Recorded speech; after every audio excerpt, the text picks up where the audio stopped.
이 힘을 빼는 것은 굉장히 중요합니다. 힘을 뺀다라는 것은 모든 일의 사실 핵심이거든요.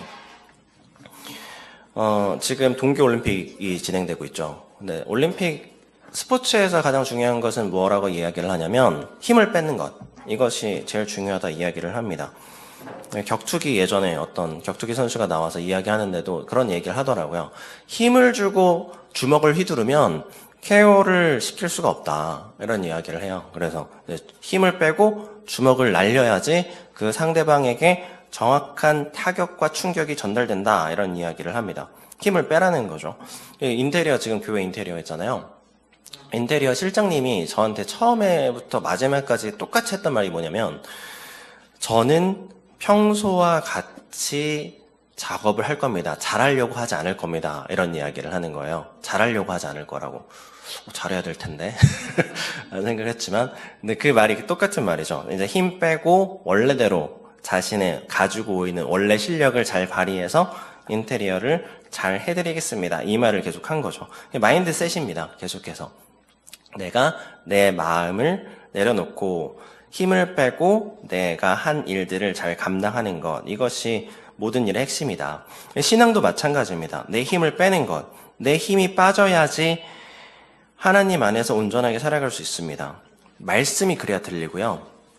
그래야지 기도가 나오기 시작합니다. 내 힘이 빠져야지만. 그래야지만 하나님이 어떠한 분인지가 보이기 시작하죠. 내 힘이 빠져야지. 그런데 이게 될까요, 안 될까요? 안 됩니다, 잘. 내가 힘을 빼고 싶다고 해서 뺄 수 있습니까? 할 수 없죠. 그게 됐으면 사실 건강한 신앙생활을 이미 하고 있겠죠.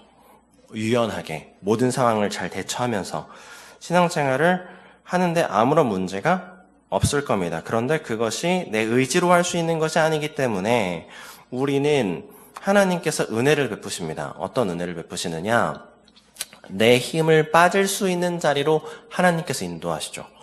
내가 힘을 뺄 수 없기 때문에 하나님은 내 힘을 뺄 수 있는, 내 힘이 빠질 수 있는, 내가 내 힘을 내려놓을 수 있는 자리로 인도하신다. 누가복음 5장에 보면 그런 장면이 나옵니다. 베드로가 밤새도록 고기를 잡지 못하죠. 근데 예수님께서 베드로에게 말씀하십니다. 깊은 곳으로 가서 그물을 던져라. 그리고 배 두 척이 가득할 정도로 고기를 잡게 해주십니다. 근데 이 장면 보면서 이런 생각이 들 수 있거든요.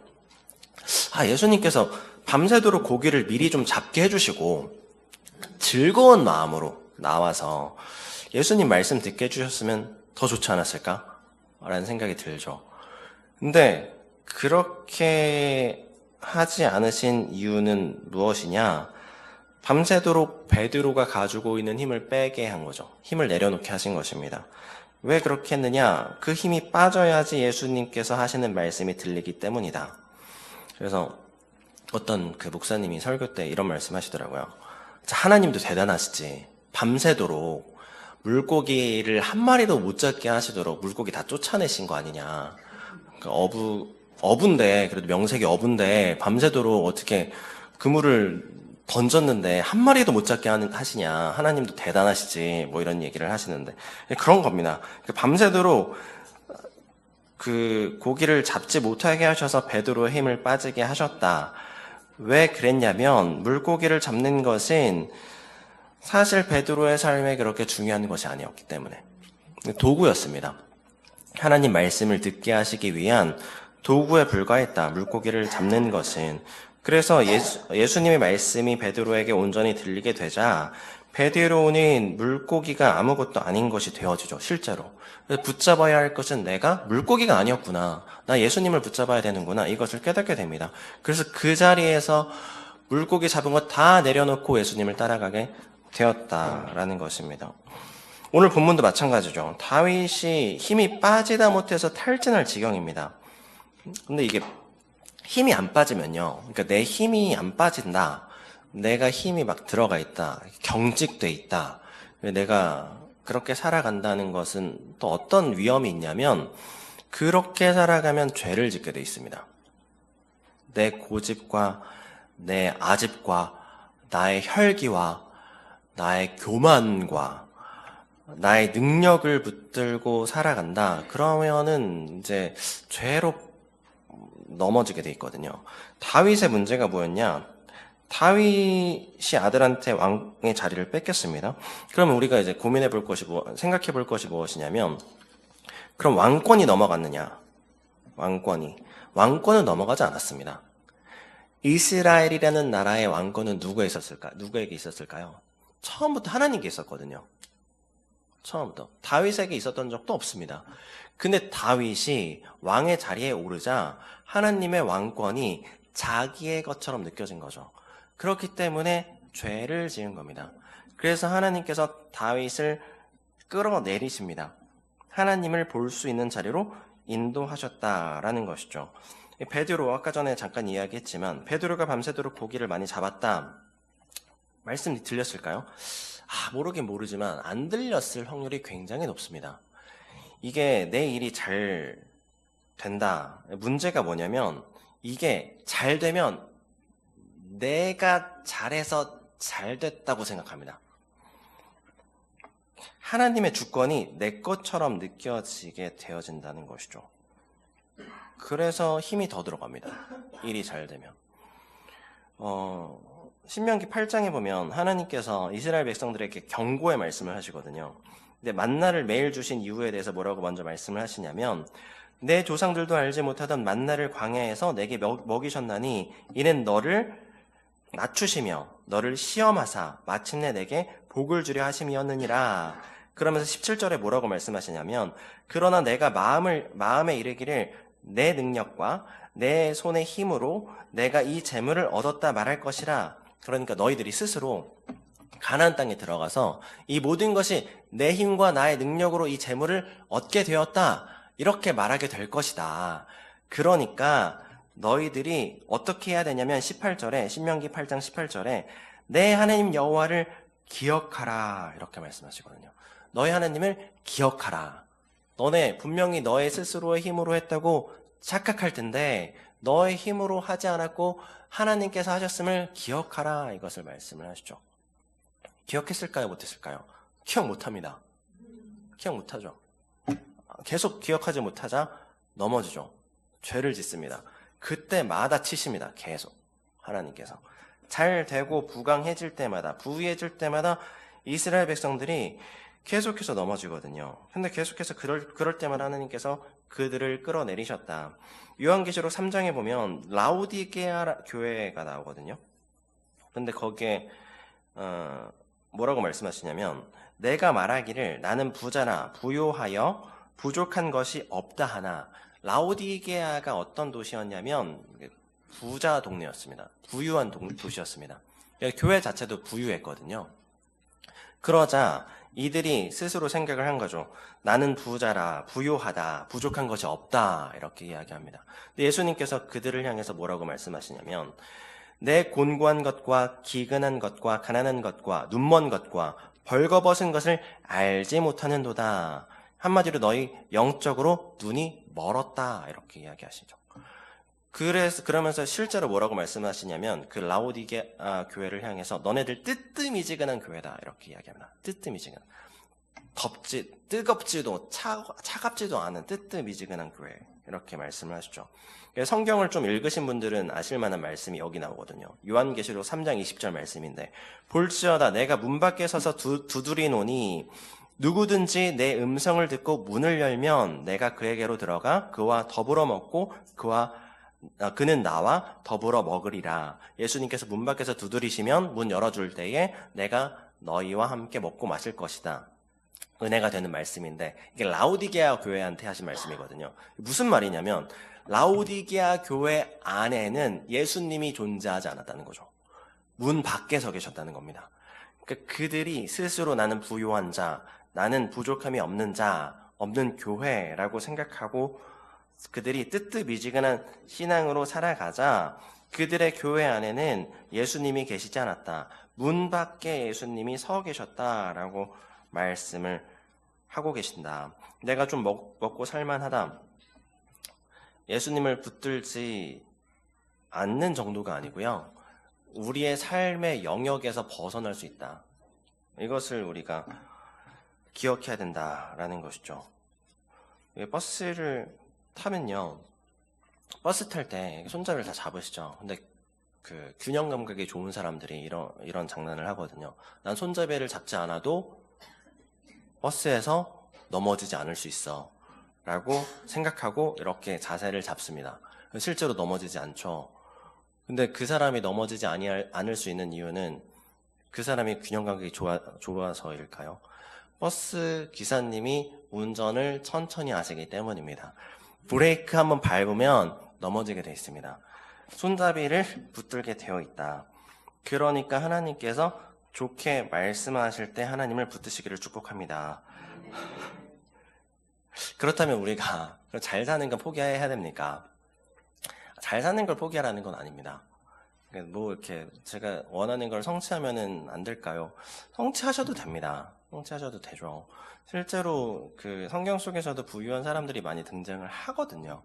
근데 그들이 부유하게 살 수 있었던 이유는 무엇이냐면 자신들이 그것만 붙들지 않았다는 거죠. 붙들지 않았습니다.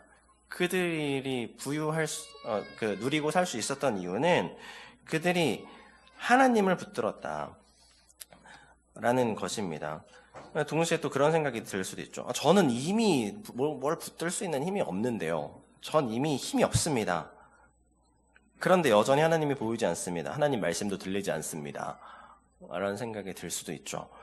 근데 그게 나는 이미 충분히 힘든데 하나님 말씀이 들리지 않는 이유는 무엇이냐면요. 내 현실을 과도하게 붙들기 때문입니다. 무슨 말이냐면 나의 문제, 내가 맡은 일, 그리고 나를 힘들게 하는 그 사람, 그거를 너무 집착하는 거죠. 그걸 너무 붙들고 있는 겁니다. 그러니까 막 물고기가 잡히지 않으니까 물고기만 잡고 있는 겁니다. 계속. 그러니까 하나님이 보이지 않는 거죠. 하나님의 말씀이 들리지 않는 겁니다. 기도가 나오지 않죠. 기도가 나오지 않는 이유는 무엇이냐면 내가 지금 여전히 힘든데 그 여전히 힘든 것과 씨름하고 있기 때문입니다. 그래서 하나님이 보이지 않는 거죠. 근데 그걸 내려놓으라는 겁니다. 그걸 내려놔라. 그래서 오늘 본문 말씀이 하고 있는 말씀은 결국 뭐냐면 그러니 너희가 하나님께 나와서 항복하고 하나님을 인정하라 라고 말씀하시는 거죠. 항복입니다. 항복. 사실 오늘 제 부제는 항복입니다. 하나님 앞에 항복하라. 항복을 할 때에 하나님 앞에서 하나님을 온전히 바라볼 수 있는 눈이 열리게 하십니다. 아말렉과의 전쟁, 그 광야에 들어갔을 때 모세가 손을 들면 이기고 손을 내리면 진 이상한 그 전쟁. 그러니까 하나님 앞에 항복하고 나아가면 그 이상한 전쟁에 참여하게 해주십니다. 하나님 앞에 온전히 나의 손을 들고 나아가시기를 축복합니다. 하나님께서 하나님 안에서의 온전한 승리를 맛보게 하실 줄 믿습니다. 자, 그렇다면 어떻게 항복할 것인가? 어떻게 항복할 것인가? 정확히는 어떻게 항복을 시키시는가? 하나님께서 두 가지 방법인데요. 한 가지는 나를 설득하셔서 항복하게 하시고 두 번째는 나를 깎아내셔서 항복하게 하십니다. 좀 다른 말로 하자면요. 첫 번째는 하나님께서 나의 믿음을 계속 덧입히셔서 항복하게 하시고 두 번째는 하나님께서 나를 깎아내셔서 나를 항복하게 하십니다. 그래서 이제 결국 또 이 말을 해야 되는데 정말 싫은 말인데요. 그러므로 고난이 은혜다. 고난이 아주 이게 효과가 좋습니다. 직방이죠, 아주. 고난을 자꾸 주시는 이유. 그것은 나를 항복하게 하시기 위해서. 나의 삶에 자꾸 고난이 찾아오는 이유는 무엇인가? 하나님이 나를 너무 사랑하셔서 허락하시는 줄 믿으시길 바랍니다. 하나님이 고난을 주셔서 나를 계속 하나님으로 덧입히십니다. 그리고 나를 계속 깎아내시죠. 하나님 안에 살아가게 하시기 위해서. 그 두 가지를 좀 같이 보도록 하겠습니다. 첫 번째는 이제 나를 하나님께서 덧입히신다. 믿음을 덧입히신다. 이거는 하나님께서 나를 설득하시는 건데요. 설득하신다라는 것은 항복에 가깝다기보다는 인정에 가깝습니다. 결국 하나님께서 하시는구나. 결국 하나님께서 살아 계셨구나. 이걸 인정하게 하십니다. 결국에 계속 설득하시거든요. 하나님은 성실하심으로, 지치지 아니하심으로 끝까지 나의 삶에 맴돌고 계시면서 나를 계속해서 설득하십니다. 그 대표적인 인물이 누구냐면 바로 아브라함이죠. 아브라함은 민족의 아버지로서, 믿음의 아버지로서 우리가 기억하고 있지만 처음 아브라함은 하나님을 아예 몰랐습니다.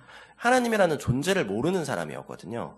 근데 하나님께서 어느 날 그의 삶에 나타나셔서 하나님을 알게 하시죠. 그리고 뜬금없는 약속을 계속하십니다. 너는 너의 친척과 아버지의 집을 떠나라. 명령을 하시고 내가 너를 복의 근원이 되게 할 거야. 너로 큰 민족을 이루게 할 거야. 계속해서 말씀하시면서 내가 너에게 땅을 줄게 하면서 계속 말씀하시거든요. 계속. 근데 한 번 말씀하지 않으셨다고 작년 설교였나요? 재작년 설교였나요? 말씀을 드렸었죠. 계속 나타나시거든요. 하나님께서. 한 번 나타나시지 않습니다. 계속 나타나셔서 아브라함을 설득하시고 또 설득하셔서 이스라엘이라는 나라의 그 민족의 아버지로 삼으시죠. 그게 하나님께서 설득하시는 그 과정.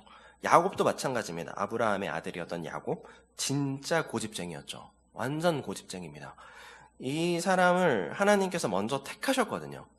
큰 자가 작은 자를 섬길 것이다. 태중에 있을 때 이미 하나님께서 언약을 하셨습니다. 그럼에도 불구하고 야곱이 스스로 내가 복을 쟁취하겠다고 바득바득 우기죠. 그래서 그렇게 계속해서 평생을 살아가다가 결국 하나님께서 허벅지 관절을 치십니다. 팍 치시고 그때부터 하나님을 보기 시작합니다.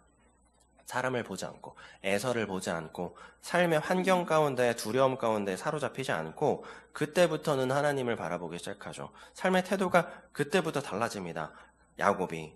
왜냐하면 그제서야 자기가 붙들고 있던 것들을 다 내려놓을 수 있었기 때문에. 많습니다. 성경에. 요나도 똑같죠. 요나 선지자로 세우십니다. 요나에게 말씀하시거든요. 야, 너 가서 내가 전하는 말 전해. 이렇게 나타나셔서 직접 귀에다 대고 말씀하신 거거든요. 근데 요나가 싫습니다 하고 반대로 뛰어가죠. 그래서 바다에 던져 넣었습니다. 그래서 요나가 할 수 없게 만드시죠. 그렇게 설득하십니다. 설득하셔서 결국은 가서 니느웨에서 하나님 말씀 전하게 하시죠. 그래서 전하게 하시는 과정 속에서도 계속 설득하십니다. 내가 이들에게 복음의 메시지를 전하는 이유는 이와 같다 하면서 계속해서 설득하셨다는 것이죠. 하나님의 설득은 이와 같이 끊임없이 이어진다라는 것입니다. 우리에게도 똑같이 설득하십니다. 우리는 누구보다도 고집이 센 사람들이기 때문에 신앙생활 열심히 하신 분들 더 그렇습니다. 고집이 세죠. 내가 가지고 있는 신앙이 자아가 굉장히 강합니다. 신앙생활을 열심히 할수록 더 그렇습니다. 들리지 않죠. 고집이 어마어마하죠. 모태신앙은 말할 것도 없죠. 모태신앙들은요 진짜 들리지 않습니다. 제 얘기입니다. 진짜 안 들립니다. 이게 설득이 잘 안 되고요. 내가 아는 하나님에 사로잡혀 있죠. 그래서 하나님께서는 무엇을 설득해 나아가시냐, 계속해서 너의 생각이 틀렸다 그걸 계속 무너뜨리십니다. 너의 생각 안에 갇혀있지 말라. 지난 한번 이야기한 적이 있는데 내 생각의 크기를 굳이 이야기하자면 이 정도입니다. 원으로 표현을 하자면 이 정도의 원이거든요. 근데 이 정도의 내 생각이 이 정도인데 이 정도 안에서 하나님을 자꾸 생각하죠. 이 안에서 하나님을 향해서 계속 기도하려고 합니다. 내가 아는 하나님은 요거가 다 전부거든요. 근데 예전에 정신의학과 교수님이 나와서 그런 이야기를 합니다. 사람이 하루에 몇 가지 생각을 할 것 같으세요? 라고 물어보더라고요. 몇 가지 생각할 것 같습니까? 5만 가지 생각한답니다. 5만 가지. 하루 동안. 그러니까 하루 동안 5만 가지 생각이 머릿속으로 계속 오가는 거죠. 근데 이제 그 중에 선한 것이 있을까요? 없습니다. 인간의 생각은. 5만 가지 생각이 이 작은 원 안에서 계속 왔다 갔다 하는 거죠. 근데 이 안에서 하나님을 찾으려고 한다? 하나님이 보이지 않죠. 발견되지 않습니다. 그래서 하나님께서 5만 1번째 생각을 하나 던져주십니다. 우리한테. 근데 이 안에서 던져주지 않으시고요. 이 바깥에서 던져주십니다. 그래서 네 안에는 없다, 하나님이. 그래서 내 원을 무너뜨리시죠. 내 생각을 완전히 무너뜨리십니다. 그리고 하나님이 어떤 분이신지를 비로소 알게 하십니다. 내 생각을 무너뜨리셔서 굉장히 오래오래 걸립니다. 굉장히 시간이 오래 걸리죠. 내가 항복하기까지. 왜냐하면 우리의 고집은 어마어마하기 때문에. 그래서 하나님이 계속해서 우리의 삶을 고쳐가십니다. 일그러졌다가 다시 돌아옵니다. 이 원으로. 그래서 이 안에서 자꾸 하나님을 자꾸 찾으려고 하죠. 보이지 않습니다. 내가 아는 하나님으로 기도하면 기도가 나오지 않죠. 믿어지지 않습니다. 내가 아는 하나님은 이 안에 없거든요. 하나님은 설명되지 않습니다. 내 생각으로. 근데 이 안에서 자꾸 하나님을 찾고 하나님을 향해서 믿어보려고 노력하니까 안 믿어지죠. 이게. 근데 하나님은 이 밖에 계시거든요. 하나님은. 그래서 하나님께서 우리에게 말씀을 하시는 거죠. 설득을 하시는 겁니다. 그래서 우리가 결국 하나님 앞에 나아가서 항복하게 하십니다. 아, 내가 하나님을 믿는 게 아니고 내가 아는 하나님을 믿고 있었구나. 이걸 인정하게 하십니다. 결국에. 그러므로 하나님께서 이렇게 말씀하시죠. 빌립보서 4장 7절에 그리하면 모든 지각에 뛰어난 하나님의 평강이 그리스도 예수 안에서 너희 마음과 생각을 지키시리라. 너의 오만과 편협한 마음과 고집과 아집과 교만으로부터 너의 마음을 내가 지킬 것이다. 이렇게 말씀하시는 것이죠.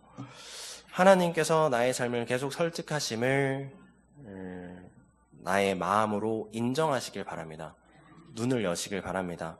하나님은 내 안에 계시지 않습니다. 하나님은 불현듯이 나의 삶에 찾아오시고 하나님을 갑자기 보게 하십니다. 하나님 앞에 온전히 겸손함으로 살아갈 때 하나님께서 나의 삶에 하나님을 보게 하실 줄 믿습니다. 두 번째는 무엇이냐면 두 번째는 나를 깎아내셔서 하나님을 알게 하신다라는 것이죠. 이건 어떤 느낌이냐면요. 믿음을 날 것 그대로 이렇게 던져주십니다. 날 것 그대로의 믿음을 이렇게 탁 던져주시거든요. 그리고 나서 거기서부터 깎아가십니다. 그게 누구냐면 바로 다윗이죠. 바로 다윗. 다윗이 첫 시작이 뭐였죠? 우리가 기억하는 다윗? 골리앗이거든요. 다윗과 골리앗 어마어마하죠. 어마어마한 거인과의 싸움에서 승리합니다. 믿음으로. 그렇게 다윗의 인생이 시작됩니다. 그러니까 날 것 그대로의 믿음, 두려울 게 없죠. 자기가 하나님이면 다 되네. 하나님의 이름으로 살아가면 다 되네. 라고 생각하고 믿음의 생활을 시작했는데 그 다음은 자기 생각대로 흘러가지 않습니다. 사울 왕이 자기를 죽이려고 하고 자신의 아들이 배신하고 자신을 죽이려고 합니다. 그런 상황 속에서 다윗의 믿음이 깎여가죠. 드디어. 그게 진짜 다윗의 신앙의 발걸음이 되었다라는 것입니다. 그렇게 다듬어 가십니다. 다윗이 그 전까지는요, 모든 전쟁에서 계속 이겼거든요. 다 이기는 사람이었죠. 지는 법이 없었습니다. 그런데 정작 다른 나라와의 전쟁은 이겼지만 가장 가까운 사람에게는 배신을 당했다. 죽을 위기에 처했다. 생각하지 못한 상황 속에 빠지게 되었다라는 것이죠. 그러자 다윗이 자신의 삶에 찾아오신 하나님의 진정한 하나님의 주권이 무엇인지를 깨달아 알기 시작합니다. 그렇게 하나님 앞에 항복하게 되었다라는 것이죠. 그 항복의 고백이 바로 오늘 본문 말씀 10절, 11절, 12절 말씀입니다. 10절을 건너뛰고 11절, 12절 말씀을 우리 같이 읽어보겠습니다. 11절, 12절 말씀입니다. 또 다윗이 아비새와 모든 신하들에게 이르되 내 몸에서 난 아들도 내 생명을 해하려 하거든 하물며 이 베냐민 사람이랴 여호와께서 그에게 명령하신 것이니 그가 저주하게 버려두라. 혹시 여호와께서 나의 원통함을 감찰하시리니 오늘 그 저주 때문에 여호와께서 선으로 내게 갚아주시리라 하고 하나님께서 하셨다. 심오히 저 사람이 나를 향해서 지금 욕하는 것, 나를 저주하는 것, 그거 하나님께서 하시는 것일 수 있어. 놔둬 그냥. 하나님께서 하시는 것이면 내가 들어야 하는 것이 마땅하고 그것이 아니면 그것이 그에게로 화가 돌아갈 것이다. 하나님께서 다 하시는 것이겠지. 라고 하나님 앞에 항복하고 있는 믿음의 고백이라는 것이죠. 이것입니다. 바로 믿음의 고백은 이럴 때 터져 나오죠. 골리앗과 전쟁에서 승리했을 때 시편 없습니다. 근데 시편 다윗의 믿음의 고백은 언제 터져 나오느냐? 사울 왕에게서 죽음 가운데 도망갈 때, 그때 터져 나오죠. 압살롬에게 배반을 당해서 도망갈 때 그때 시편이 터져 나옵니다. 자신의 믿음의 고백이 터져 나오기 시작한다라는 것이죠. 우리가 신앙생활을 하다 보면 하나님께서 주시는 은혜를 맛볼 때가 있거든요. 기도가 막 응답될 때가 있습니다. 하나님 드디어 나의 삶에 임재하시는구나, 일하시는구나. 하나님께서 살아계시는구나. 이 고백할 때가 있죠. 그 시작입니다. 그건 아무것도 아니죠. 하나님의 살아계심은 그게 전부가 아닙니다. 하나님은 나의 삶에 찾아오셔서 하나님이 어떠한 분인지를 계속해서 알게 하시는 것, 그것이 하나님께서 우리의 삶을 살아가게 하는 진짜 목적이다라는 것이죠. 생각하지 못하는 고난이 찾아옵니다. 억울한 자리로 인도하시죠. 억울합니다. 내가 할 말은 많은데 억울하죠. 내가 왜 이런 고난을 당해야 되는지도 알지 못합니다. 그래서 진짜 원망할 힘도 없는 상황 가운데 빠지게 됩니다. 근데 그게 하나님의 인도하심이다라는 것이죠.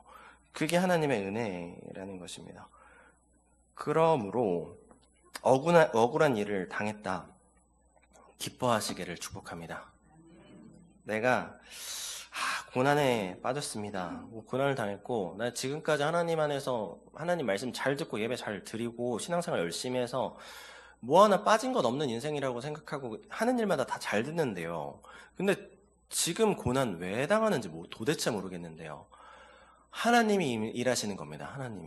하나님이 임재하셔서 하나님이 만지기 시작하시는 것이죠. 기뻐하시길 바랍니다. 하나님께서 나의 삶에 임재하실 때 하나님을 보게 하시고 나를 다듬어 가십니다. 하나님의 형상으로 다듬어 가실 때에 우리의 삶에 진정한 하나님을 향한 삶의 고백이 시작될 줄 믿습니다. 우리 시편 62편 2절 말씀인데요. 제가 읽어드리고 마치겠습니다. 시편 62편 5절 말씀에 이렇게 말씀하십니다. 다윗의 고백입니다. 다윗이 압살롬에게 쫓겨갈 때에 했던 고백의 말씀입니다. 시편 62편 5절에 나의 영혼아 잠잠히 하나님만 바라라. 무릇 나의 소망이 그로부터 나오는도다. 아멘. 하나님께서 우리의 삶을 주관하십니다. 그 주권을 놓치지 마시기를 축복합니다.